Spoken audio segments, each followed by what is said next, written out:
Hello बच्चों, आज हम लोग कुछ शब्दावली जो थे, ठीक है, क्या था हेडिंग किस नाम से था? गोलीय दर्पण से संबंधित शब्दावली। उस शब्दावली में, शब्दावली का सेंस है कुछ परिचय हो जाएगी, किसे हम लोग क्या कहते हैं, ये परिचय का सेंस है। तो शब्दावली में पहला शब्द आया था द्वारक। एमएन को क्या कहते हैं? द्वारक, मैंने बता दिया था। दूसरा क्या आया था? दर्पण का ध्रुव।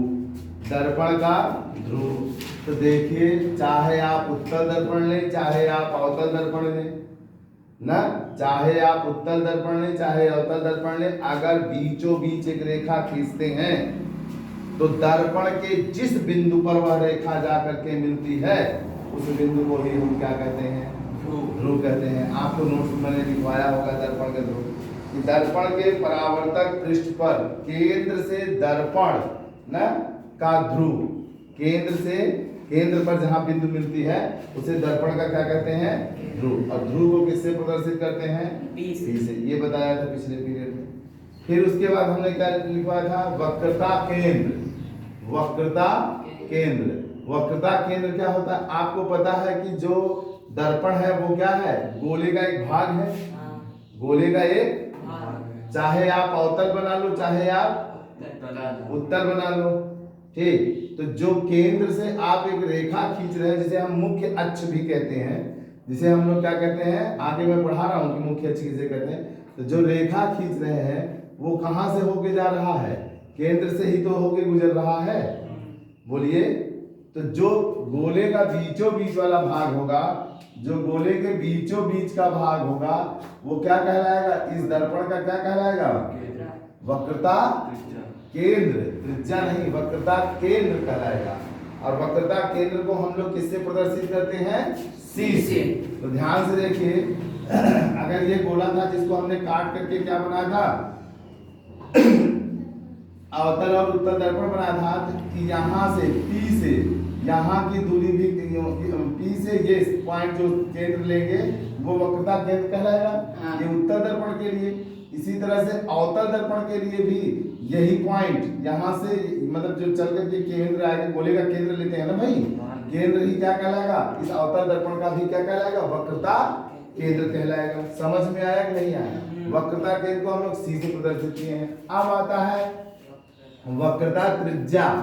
वक्रता त्रिज्या, तो गोले की त्रिज्या को ही दर्पण का वक्रता त्रिज्या कहते थे। ये जो है, ये गोला ही है ना, गोला था ना, तो गोले का जो पॉइंट, सेंटर पॉइंट है, केंद्रीय भाग है, उसे हम लोग क्या कहते हैं? वक्रता केंद्र कहते हैं। तो वक्रता केंद्र से इस परिधि के दूरी क्या कहलाएगी? त्रिज्या कहलाएगी। तो एक गोले में कितनी त्रिज्या होती है? 2r। और अगर हम व्यास ले लें पूरा यहाँ से यहाँ तक, तो व्यास बटा 2 कर देने पर क्या प्राप्त हो जाता है? त्रिज्या प्राप्त हो जाता है। तो अगर आप व्यास को लेंगे तो 2r हो जाएगा ना, ये 2r/2 करेंगे तो r 2 कट जाएगा, तो इसके माने त्रिज्या क्या आ जाएगा? r आ जाएगा। तो इसका मतलब है कि अगर हम इस दर्पण का, अवतल दर्पण का ध्रुव और वक्रता केंद्र को देख के बीच की दूरी को देखें, तो उसे हम लोग क्या नाम देते हैं? त्रिज्या नाम देते हैं। क्या नाम देते हैं? त्रिज्या। और कहेंगे क्या? वक्रता त्रिज्या। क्या बोलेंगे? वक्रता त्रिज्या। समझ में हमारी बात आ रही है? ध्रुव से केंद्र के बीच की दूरी वक्रता त्रिज्या कहलाएगी। क्या कहलाएगी? वक्रता त्रिज्या। और इसे हम लोग किससे प्रदर्शित करेंगे? आर से, माने यहां से यहां तक की दूरी कैपिटल आर। पक्का समझ में आ रहा है मेरी बात? ठीक। देखिए यहां भी देख सकते हैं, यहां से यहां की दूरी कैपिटल आर है। अब कह रहा है मुख्य अक्ष क्या है? मुख्य अक्ष क्या है? जब आप गोला लिए थे, तो गोले से जो एक सीधी लाइन खींच के ले गए थे, वही क्या कहलाई थी? मुख्य अक्ष कहलाता। लिखा है दर्पण के ध्रुव। दर्पण के ध्रुव, ध्रुव क्या है? P point. पी पॉइंट दर्पण के ध्रुव और वक्रता केंद्र से, ये वक्रता केंद्र, दर्पण के ध्रुव और वक्रता केंद्र से होकर गुजरने वाली रेखा को ही हम लोग क्या नाम देते हैं? मुख्य अक्ष। पक्का समझ में आ रहा है? समझ में आ रहा है जी? ये वाली पॉइंट्स हमारी क्या कहलाएगी? मुख्य अक्ष।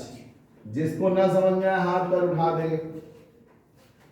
अगला पॉइंट होता है फोकस। फोकस किसे कहते हैं? ध्रुव और वक्रता केंद्र के मध्य पाए जाने वाले बिंदु को क्या कहते हैं? फोकस। ऐसे क्या कहते हैं? मुख्य अक्ष के समांतर, मुख्य अक्ष के समांतर पे है ना, मुख्य अक्ष के समांतर आपतित किरणें जब, अगर मान लीजिए मुख्य अक्ष है, इसी के समांतर कोई प्रकाश की किरण जब आएगी तो इस दर्पण से टकराएगी, तो ये क्या कहलाता है? प्रकाश का ये चिकना सतह क्या कहलाता है? परावर्तक पृष्ठ। परावर्तक पृष्ठ। जब ये टकराएगा तो किरणें क्या करेगा? परावर्तित करेगा ना। जैसे ही किरणें, जो आपतित किरण होगी वो क्या हो जाएगी? परावर्तित होगी। जब परावर्तित होगी तो वह किससे गुजरती है? फोकस बिंदु से, यब से गुजरेगी। कहां से गुजरेगी?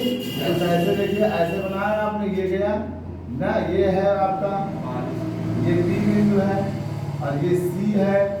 जब आप प्रकाश ऐसे भेजेंगे, प्रकाश की किरण, तो प्रकाश टकरा के जिस बिंदु से गुजरती है उसी बिंदु को क्या कहते हैं? फोकस कहते हैं, और उसे यब से प्रदर्शित कहते हैं, फोकस बिंदु कहते हैं।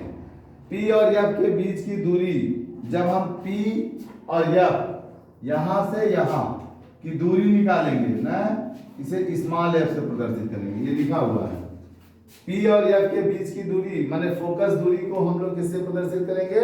एफ से। पक्का समझ में आया? नेक्स्ट पॉइंट करा फोकस तल। गोलीय दर्पण के मुख्य अक्ष के लंबवत और मुख्य फोकस ये है से होकर जाने वाली समतल को दर्पण का फोकस तल कहते हैं। मतलब जहां पे फोकस हो, जहां पर लाइटिंग होती, यहां से गुजरेगी तो इसी को फोकस तल कहते हैं। अब आता है प्रतिबिंब। प्रतिबिंब क्या है? परावर्तक तल से, ये परावर्तक तल है ना, परावर्तक पृष्ठ भी कह सकते हैं, परावर्तक तल भी।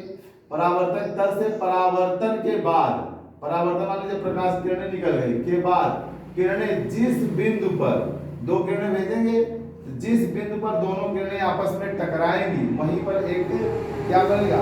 इमेज बनेगा, जिसे हम प्रतिबिंब बोलते हैं। क्या बनेगा? इमेज बनेगा, जिसे हम प्रतिबिंब कहते हैं। प्रतिबिंब दो प्रकार का होता है, एक वास्तविक प्रतिबिंब, एक आभासी प्रतिबिंब। हमने पिछले पीरियड में पढ़ा है। वास्तविक प्रतिबिंब कौन है?